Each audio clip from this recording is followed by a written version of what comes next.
Hi friends, ಎಲ್ರಿಗೂ ನಮಸ್ತೆ. Welcome back to Deepika lifestyle and vlogs. ಎಲ್ಲರೂ ಹೇಗಿದ್ದೀರಾ? ನಾನು ಚೆನ್ನಾಗಿದ್ದೀನಿ. ಐ ಹೋಪ್ ನೀವೆಲ್ಲರೂ ಚೆನ್ನಾಗಿದ್ದೀರಾ ಅಂತ ಅಂದ್ಕೊಂಡಿದ್ದೀನಿ.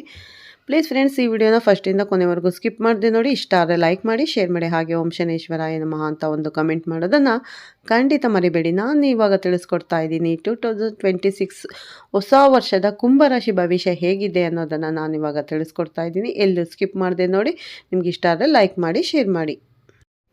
ನಾನಿವಾಗ ತಿಳಿಸ್ಕೊಡ್ತಾ ಇದ್ದೀನಿ ಕುಂಭರಾಶಿ ಭವಿಷ್ಯವನ್ನು. ಈ ವಿಡಿಯೋ ಇಷ್ಟ ಆದರೆ ಓಂ ಶನೇಶ್ವರಾಯ ನಮಃ ಅಂತ ಒಂದು ಕಮೆಂಟ್ ಮಾಡೋದನ್ನು ಖಂಡಿತ ಮರಿಬೇಡಿ.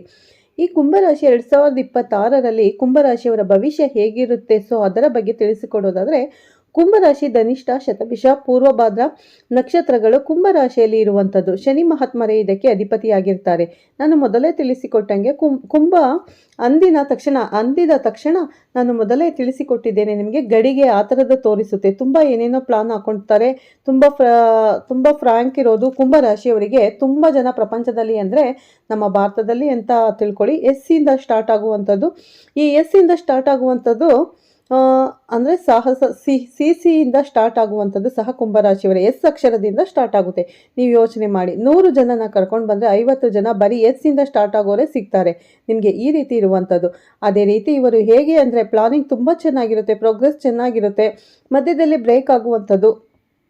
ಎಲ್ಲಿ ಬ್ರೇಕ್ ಆಗಿದೆ ಅಂತ ನೋಡೋದಾದರೆ ಸ್ನೇಹಿತರೆ, ನೋಡ್ತಾ ಅರ್ಧ ಟೈಮ್ ವೇಸ್ಟ್ ಆಗೋಗುತ್ತೆ. ಈ ರೀತಿಯಾದಂಥ ಇದು ಪಂಚಮ ಸ್ಥಾನದಲ್ಲಿ ಗುರುವಿನ ಸಂಚಾರ ಆದಷ್ಟು ದಿನಗಳು ತುಂಬ ಚೆನ್ನಾಗಿ ನಡೆಯುತ್ತೆ. ಪಂಚಮದಿಂದ ಷಷ್ಠ ಸ್ಥಾನ ಅಂದರೆ ತ್ರಿಕಷ್ಟ ಸ್ಥಾನಗಳು ಅಂತ ಆ 3 ಕಷ್ಟ ಸ್ಥಾನಗಳು ಗುರು ಸಂಚಾರ ಮಾಡಬೇಕಾದ್ರೆ ಏನಾಗುತ್ತೆ ಅಂದರೆ, ಹಣಕಾಸಿನ ವಿಚಾರದಲ್ಲಿ ಸ್ವಲ್ಪ ಸಮಸ್ಯೆಗಳನ್ನು, ಅದರೊಟ್ಟಿಗೆ ಸಾಡೆ ಸಾತಿ ಬೇರೆ ಇದೆ. ಅಂದರೆ ಕೊನೆ ಹಂತದ ಸಾಡೆ ಸಾತಿ ಇದೆ ಈ ಕುಂಭರಾಶಿಯವರಿಗೆ. ಮತ್ತು ಇದು ಮೇಯ್ನ್ ಅಂತರ ಗುರುವಿನ ಬಲವನ್ನು ಸಹ ಕಮ್ಮಿ ಆಗುತ್ತೆ ಈಗಂತ ಹೇಳಿಬಿಟ್ಟು ಎಲ್ಲ ಕುಂಭರಾಶಿಯವರು ಭಯ ಪಡ್ಕೋಬೇಕು. ಅಯ್ಯೋ ಏನಪ್ಪ ಹಿಂಗೆ ಹೇಳಿಬಿಟ್ಟಿದ್ದಾರಲ್ಲ. ಅದಕ್ಕೆ ಏನು ಖಂಡಿತವಾಗಲಿ ಯಾವುದೇ ಇದಾಗಲಿ, ಯಾವ ರಾಶಿಯವರಾಗಲಿ, ಯಾವ ನಕ್ಷತ್ರ ಆಗಲಿ ತುಂಬ ಭಯ ಪಡುವಂಥದ್ದು ಏನಿಲ್ಲ ಸ್ನೇಹಿತರೆ. ನೀವು ಮಾಡುವಂಥ ಕೆಲಸ ಕರೆಕ್ಟ್ ಆಗಿದ್ರೆ, ಪ್ರಾಮಾಣಿಕವಾಗಿದ್ದರೆ ಯಾವುದಕ್ಕೂ ಭಯ ಪಡುವಂಥದ್ದು ಏನಿಲ್ಲ. ಖಂಡಿತವಾಗಿ ನೀವು ಟ್ರಾಫಿಕ್ ರೂಲ್ಸ್ ಫಾಲೋ ಮಾಡ್ತಾ ಇದ್ದೀನಿ ಅಂದರೆ ಯಾಕೆ ಭಯಪಡಬೇಕು? ಹೆಲ್ಮೆಟ್ ಹಾಕ್ಕೊಂಡಿದ್ದೀನಿ ಅಂದರೆ ಯಾಕೆ ಭಯಪಡಬೇಕು?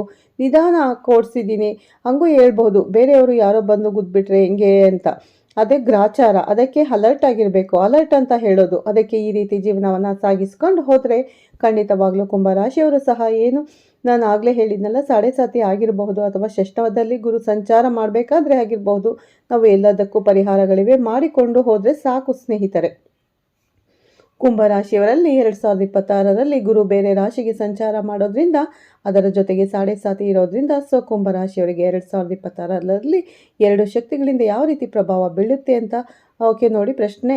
ಒಳ್ಳೆ ಪ್ರಶ್ನೆ. ಯಾಕಂದರೆ ಈಗ ಒಂದು ಕಡೆ ಯಾವುದೋ ಒಂದು ಫ್ಲೋ ಆಗ್ತಾ ಇರ್ತದೆ. ಹಣಕಾಸಿಂದ ಕಷ್ಟಗಳಿಗೆಲ್ಲ ದೂರ ಮಾಡೋದಕ್ಕೆ ಏನೋ ಒಂದು ಸಪೋರ್ಟ್ ಆಗಿ ಏನೋ ಬರ್ತಾ ಇರುತ್ತೆ. ಅದು ಇದಕ್ಕಿದ್ದಂತೆ ಸ್ವಲ್ಪ ಸ್ಟಾಪ್ ಆಗಿಬಿಡುತ್ತೆ. ಇಲ್ಲ, ಅದರ ಜೊತೆಗೆ ಏನಾಗುತ್ತೆ ಅಂದರೆ ಸಮಸ್ಯೆನೂ ಸಹ ಸ್ವಲ್ಪ ಹೆಚ್ಚಾಗುವಂಥ ಸಾಧ್ಯತೆಗಳು ಸಹ ಇರುತ್ತೆ. ಸಾಡೆ ಸಾತಿ ಎಫೆಕ್ಟ್. ಬಟ್ ರಾಶಿಯಾಧಿಪತಿ ಅವನೇ ಆಗಿರೋದನ್ನು ಸ್ವಲ್ಪ ನಿಭಾಯಿಸ್ಕೊಂಡು ಹೋಗ್ತಾರೆ. ಹೇಗೆ ಅಂದರೆ, ಮಳೆ ಬೀಳ್ತಾ ಇದೆ, ಕೊಡೆನೂ ಇದೆ, ಕೊಡೆ ಗಾಳಿಗೆ ಹಾರ್ಕೊಂಡು ಹೋಗೋಯ್ತು.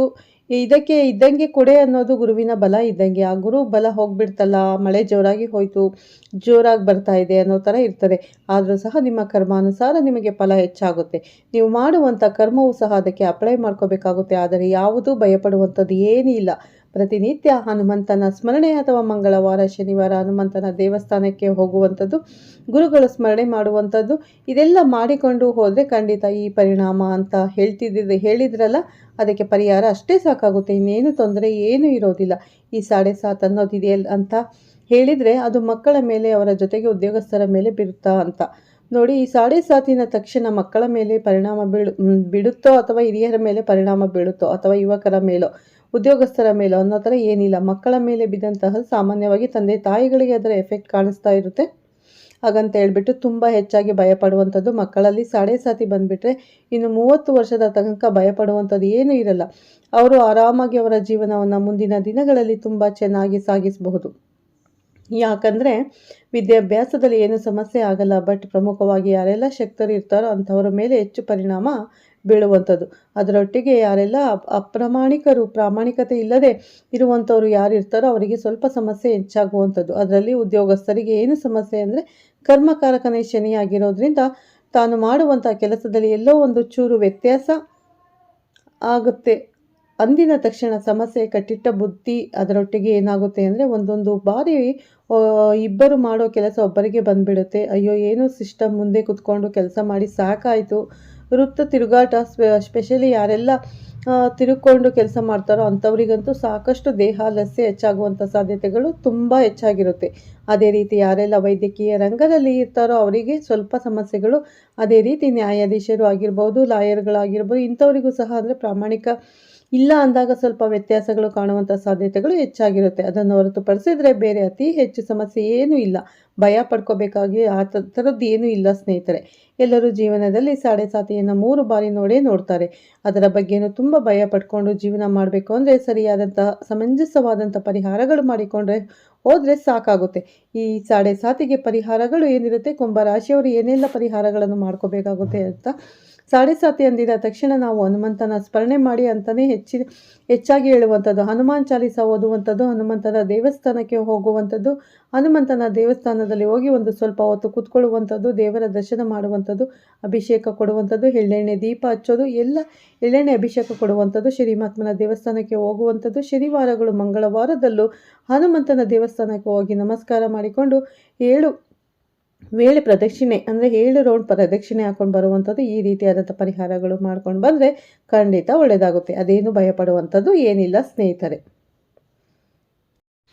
ಇನ್ನು 2026ರಲ್ಲಿ ಕುಂಭರಾಶಿಯವರಿಗೆ ಎದುರಾಗುವಂಥ ಸಮಸ್ಯೆಗಳ ಪರಿಹಾರದ ಬಗ್ಗೆ, ಅದರ ಜೊತೆಗೆ ಯಾವ ದೇವರ ಅನುಗ್ರಹವನ್ನು ಅವರು ಪಡ್ಕೊಳ್ತಾರೆ. ದೇವರ ಅನುಗ್ರಹ ಪಡ್ಕೋಬೇಕು ಅಂತಂದಾಗ ದೇವರಿಗೆ ಯಾವ ರೀತಿಯಾದಂಥ ಸೇವೆಯನ್ನು ಸಲ್ಲಿಸಬೇಕು ಇವರು ಅಂತ ಅಂದರೆ, ಪ್ರತಿ ಸೋಮವಾರ ಪರಮೇಶ್ವರನ ಅಂದರೆ ಈಶ್ವರನ ದೇವಸ್ಥಾನಕ್ಕೆ ಹೋಗಿ ಹಾಲಿನ ಅಭಿಷೇಕ, ಅಥವಾ ನಮಗೆ ಅನುಕೂಲ ಆಗಲ್ಲ, ಟೈಮ್ ಇರಲ್ಲ ಅಂದವರು ಅಟ್ಲೀಸ್ಟ್ ದರ್ಶನವನ್ನು ಮಾಡಿದರೆ ಸಾಕು. ಆ ಕಣ್ಣುಗಳಲ್ಲಿ ದೈವತ್ವ ತುಂಬಿಸಿಕೊಂಡರೆ ಸಾಕು, ಮನಸ್ಸಿನಲ್ಲಿ ದೈವ ಶಕ್ತಿಯನ್ನು ತುಂಬಿಸಿಕೊಂಡರೆ ಸಾಕು, ದೈವ ಸ್ಮರಣೆ ಮಾಡಿದರೆ ಸಾಕು. ಖಂಡಿತ ಎಲ್ಲ ವಿಚಾರಗಳು ನಮ್ಮ ಒಂದು ಸಪ್ತ ಚಕ್ರಗಳಿಗೂ ಲಿಂಕ್ ಆಗಿದೆ. ಈ ಚಕ್ರಗಳು ಖಂಡಿತ ಚಿತ್ತರಿಸಿಕೊಳ್ಳುತ್ತೆ, ಅದರಿಂದ ಅಭಿವೃದ್ಧಿ ಸಹ ಕಾಣುತ್ತೆ. ಪರಮೇಶ್ವರನ ದೇವಸ್ಥಾನಕ್ಕೆ ಹೋಗುವಂಥದ್ದು ನಮಗೆ ಎಲ್ಲೂ ಅನುಕೂಲ ಇಲ್ಲ ಅಂದಾಗ ವೆಂಕಟರಮಣನ ದೇವಸ್ಥಾನಕ್ಕೂ ಸಹ ಹೋಗ್ಬೋದು, ಖಂಡಿತ ತುಂಬ ಅನುಕೂಲ ಆಗುತ್ತೆ. ಇನ್ನು ಹನುಮಂತನ ಸ್ಮರಣೆ ಯಥೇಚ್ಛವಾಗಿ ಮಾಡಲೇಬೇಕಾಗುತ್ತೆ. ಇಷ್ಟು ಮಾಡಿಕೊಂಡು ಹೋದರೆ ಸಂಪೂರ್ಣ ಶುಭ ಫಲಗಳನ್ನು ಖಂಡಿತ ಕಾಣಬಹುದು. ನೋಡೋದಲ್ಲ, 2026 ಕುಂಭರಾಶಿಯವರ ವರ್ಷ ಭವಿಷ್ಯವನ್ನು ತಿಳಿಸಿಕೊಟ್ಟಿದ್ದೇನೆ. ಅಂದರೆ ಕುಂಭರಾಶಿಯವರಿಗೆ ಸಾಡೆ ಸಾತಿ ಇದೆ ಅಂತ ತುಂಬ ಭಯ ಪಡ್ತಿದ್ದಾರೆ. ಸಾಡೆ ಸಾತಿ ಇದ್ದರೂ ಕೂಡ ಏನು ತೊಂದರೆ ಆಗಲ್ಲ ಸ್ನೇಹಿತರೆ. ಹಾಗಾಗಿ ಇವಾಗ ಹೇಳಿದ ಸಣ್ಣ ಪುಟ್ಟ ಪರಿಹಾರಗಳನ್ನು, ದೇವಸ್ಥಾನಕ್ಕೆ ಹೋಗೋ ಚಿಕ್ಕ ಪರಿಹಾರಗಳನ್ನು ನೀವು ಮಾಡಿಕೊಂಡ್ರೆ ಸಾಕು, ಖಂಡಿತ ನಿಮಗೆ ಒಳ್ಳೆಯದಾಗುತ್ತೆ. ಓಕೆನಾ? ಈಶ್ವರನ ದೇವಸ್ಥಾನಕ್ಕೆ, ಹನುಮನ ದೇವಸ್ಥಾನಕ್ಕೆ ಹೋಗಿ, ಶನಿ ದೇವಸ್ಥಾನಕ್ಕೆ ಹೋಗಿ, ವೆಂಕಟರಮಣ ದೇವಸ್ಥಾನ, ಯಾವ ದೇವಸ್ಥಾನ ನಿಮ್ಗೆ ಹತ್ರ ಇರುತ್ತೋ ಆ ದೇವಸ್ಥಾನಕ್ಕೆ ಹೋಗಿ ಅಭಿಷೇಕ ಪೂಜೆಗಳನ್ನು ಮಾಡಿಸಿ, ಖಂಡಿತ ನಿಮಗೆ ಒಳ್ಳೆಯದಾಗುತ್ತೆ, ಏನೂ ತೊಂದರೆ ಆಗೋದಿಲ್ಲ. ಅಂದರೆ ಸಾಡೆ ಸಾತಿನ ಕೊನೆ ಹಂತದಲ್ಲಿದ್ದೀರಾ. ನಾವು ಎಷ್ಟು ಪ್ರಾಮಾಣಿಕವಾಗಿ ಇರ್ತೀವೋ ಅಷ್ಟೇ ನಮ್ಮ ಪ್ರಾಮಾಣಿಕತೆಗೆ ಒಳ್ಳೆ ಬೆಲೆ ಕೊಡ್ತಾರೆ ಆ ಶನಿ ಮಹಾತ್ಮ ಸ್ವಾಮಿ. ನಾವು ಒಳ್ಳೆ ಕೆಲಸಗಳನ್ನು ಮಾಡ್ತಾ ಹೋದರೆ ಯಾವುದೇ ರೀತಿ ತೊಂದರೆ ಆಗೋದಿಲ್ಲ, ಯಾವುದೇ ರೀತಿ ಭಯ ಪಡೋ ಅವಶ್ಯಕತೆ ಕೂಡ ನಮಗೆ ಇರೋದಿಲ್ಲ. ನಾವು ಒಳ್ಳೆ ದಾರಿಲಿ ನಡೀತಾ ಇದ್ದರೆ ನಮಗೆ ಖಂಡಿತ ಒಳ್ಳೇದು ಮಾಡೇ ಮಾಡ್ತಾರೆ ಶನಿ ಮಹಾತ್ಮ ಸ್ವಾಮಿ. ಯಾಕಂದರೆ ಕುಂಭ ಮತ್ತು ಮಕರಾಗಿ ಅಧಿಪತಿ ಬಂದು ಶನಿ ಮಹಾತ್ಮ. ಹಾಗಾಗಿ ನಾವು ಶನಿ ಮಹಾತ್ಮ ಟೆಂಪಲ್ಗೆ ಪ್ರತಿ ಶನಿವಾರ ಹೋಗೋದು, ಎಳ್ಳೆಣ್ಣೆ ದೀಪವನ್ನು ಹಚ್ಚೋದು, ಎಳ್ಳುಬತ್ತಿಯನ್ನು ಹಚ್ಚೋದು, ನಿಷ್ಠೆಯಿಂದ ಪೂಜೆ ಮಾಡಿಕೊಂಡು ಬಡಬಗ್ಗರಿಗೆ ಸಾಧ್ಯವಾದಷ್ಟು ದಾನ ಧರ್ಮಗಳನ್ನು ಮಾಡ್ತಾ ಇದ್ದರೆ, ಮತ್ತು ನಾವು ಅಂದರೆ ಊಟ ಇಲ್ಲದವರಿಗೆ ಊಟ, ಬಡವರಿಗೆ ಸ್ವಲ್ಪ ನಮ್ಮ ಕೈಯಲ್ಲಿ ಸಾಧ್ಯವಾದಷ್ಟು ಹೆಲ್ಪನ್ನು ಮಾಡ್ತಾ ಹೋದರೆ ಖಂಡಿತ ದೇವರು ನಮ್ಮನ್ನು ಕೈ ಹಿಡಿತಾನೆ. ನಮ್ಮ ಸಾಡೆ ಸಾತಿ ಕೂಡ ಅಂದರೆ ಕುಂಭರಾಶಿಯವರಿಗೆ ಸಾಡೆ ಸಾತಿ ಎಂಡ್ ಆಗುತ್ತೆ, ಏನೂ ತೊಂದರೆ ಆಗೋದಿಲ್ಲ, ಭಯಪಡೋ ಅವಶ್ಯಕತೆ ಇಲ್ಲ ಸ್ನೇಹಿತರೆ. ನೋಡೋದಲ್ಲ, ಈಗ ನಾನು 2026 ಕುಂಭರಾಶಿಯವರ ವರ್ಷ ಭವಿಷ್ಯವನ್ನು ತಿಳಿಸ್ಕೊಟ್ಟಿದ್ದೀನಿ. ಈ ವಿಡಿಯೋ ನಿಮಗೆಲ್ಲರಿಗೂ ಇಷ್ಟ ಆಗಿದೆ ಅಂತ ಅನ್ಕೋತೀನಿ. ಇಷ್ಟ ಆದರೆ ಲೈಕ್ ಮಾಡಿ, ಶೇರ್ ಮಾಡಿ, ಕುಂಭರಾಶಿಯವರಿಗೆ ಶೇರ್ ಮಾಡೋದನ್ನು ಖಂಡಿತ ಮರಿಬೇಡಿ. ಹಾಗೆ ಓಂ ಶನೇಶ್ವರಾಯ ನಮಃ ಅಂತ ಕೂಡ ಒಂದು ಕಮೆಂಟ್ ಮಾಡಿ. ಮತ್ತು ಸಿಗ್ತೀನಿ ನಿಮಗೆ ಉತ್ತಮ ರಾಶಿ ಭವಿಷ್ಯದೊಂದಿಗೆ ಅಂತ ಹೇಳ್ತಾ ವಿಡಿಯೋನ ಎಂಡ್ ಮಾಡ್ತೀನಿ. ಹಾಗೆ ಸ್ನೇಹಿತರೆ, ಹೊಸದಾಗಿ ನೋಡ್ತಾ ಇರೋರು ಫಸ್ಟು ನನ್ನ ಚಾನಲ್ಗೆ ಸಬ್ಸ್ಕ್ರೈಬ್ ಮಾಡ್ಕೊಳ್ಳಿ, ಪಕ್ಕದಲ್ಲಿರೋ ಬೆಲ್ಲೈಕನ್ ಕೂಡ ಕ್ಲಿಕ್ ಮಾಡಿ. ನಾನು ಹಾಕೋ ಪ್ರತಿಯೊಂದು ವಿಡಿಯೋ ಕೂಡ ನಿಮಗೆ ನೋಟಿಫಿಕೇಷನ್ಗೆ ಬರುತ್ತೆ, ತಕ್ಷಣ ನೋಡ್ಬೋದು ಸ್ನೇಹಿತರೆ. ಓಕೆನಾ? ಮತ್ತು ಸಿಗ್ತೀನಿ ನಿಮಗೆ ಉತ್ತಮ ರಾಶಿ ಭವಿಷ್ಯದೊಂದಿಗೆ ಅಂತ ಹೇಳ್ತಾ ವಿಡಿಯೋನ ಎಂಡ್ ಮಾಡ್ತೀನಿ. ಎಲ್ಲರಿಗೂ ಬಾಯ್, ಟೇಕ್ ಕೇರ್. ಓಕೆ, ಧನ್ಯವಾದಗಳು ಸ್ನೇಹಿತರೆ. ಪ್ರತಿಯೊಬ್ಬರಿಗೂ ಕೂಡ ಒಳ್ಳೆಯದಾಗಲಿ ಅಂತ ನಾನು ಕೂಡ ಆ ಪರಮಾತ್ಮನಲ್ಲಿ ಬೇಡ್ಕೋತೀನಿ, ಪ್ರತಿಯೊಬ್ಬರಿಗೂ ಸಹ ಒಳ್ಳೆಯದಾಗಲಿ. ಓಕೆ, ಆಲ್ ದ ಬೆಸ್ಟ್ ಅಂತ ಹೇಳ್ತಾ ಅಡ್ವಾನ್ಸ್ ಆಗಿ ಹ್ಯಾಪಿ ನ್ಯೂ ಇಯರ್. ಎಲ್ಲರಿಗೂ ಹೊಸ ವರ್ಷದ ಶುಭಾಶಯಗಳನ್ನು ತಿಳಿಸ್ತಾ ಇದ್ದೀನಿ. ಮತ್ತೆ ಸಿಗ್ತೀನಿ ಉತ್ತಮ ರಾಶಿ ಭವಿಷ್ಯದೊಂದಿಗೆ.